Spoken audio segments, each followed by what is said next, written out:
This is Norbert.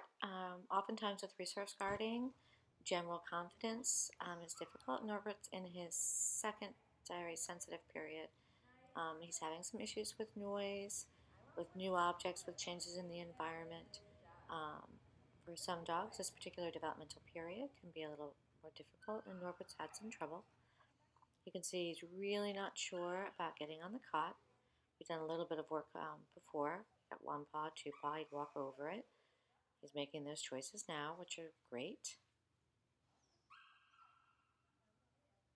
We're letting him choose. There we go. All 4 feet come up on that. And we're letting him make these choices. And you can see he starts to get really proud of himself a little bit later in this session. It's so nice to see him start to build confidence. We like to use the cot for place behavior because it's very clear. It's up off the ground, so when they step off and get back on, it can make it, for some dogs, help the learning process to go a little more quickly. You can see now he's getting like, oh, I can do this. Getting so proud of himself. Such a good job. It's nice to watch the progress come in. And since we're on the cot, we're just going to add in a little stay practice. Take advantage, although confidence building is this particular session. We'll always add in some extra things. We're throwing in a little distraction here. That's food in the hand. So we're building value for holding on and staying on that cot. It predicts food.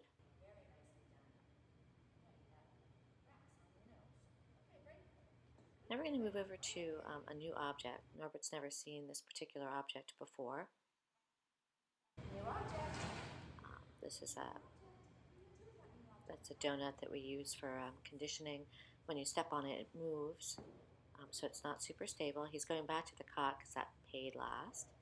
And now we're just doing interactions. You'll notice nothing is forced. We're encouraging him to interact with the object.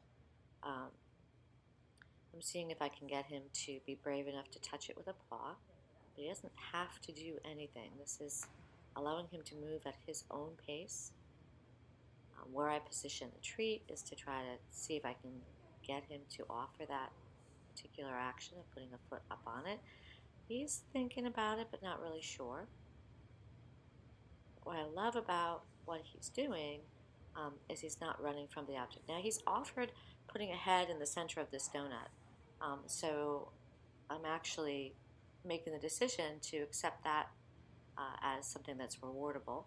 He's interacting with the object, and the fact that he's putting his face in it's pretty cute.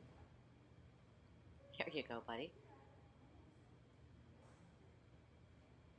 And the big part of this is we want him to start to understand that he can make choices and that he doesn't have to do any particular action. By giving him the ability to make choice, by enabling him to interact with his environment. He's a little sound sensitive, so we're working on motion. It makes a noise when it goes across the floor. But the more we empower him, the faster he can find and learn how to be confident with things. That's the point of these exercises. So we're shifting over to the tunnel. He's not so sure. Tunnel moved a little bit the last session we did with him, so he wasn't so sure about it. I actually have I've put a pad underneath this so that there won't be any motion on the tunnel.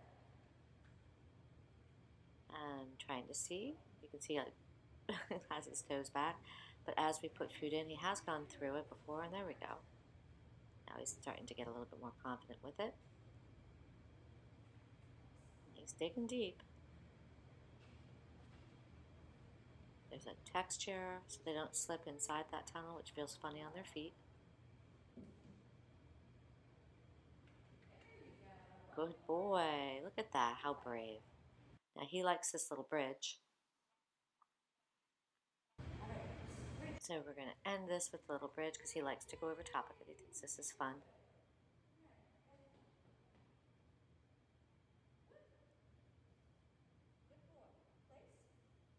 And he goes right up onto that cot, no problems, no questions. So we're going to take advantage of his choice to go up there and continue to build value for being on that place and being on that cot. back to the down position, which is the in position for place. He did such a nice job with this. You can see that he's growing.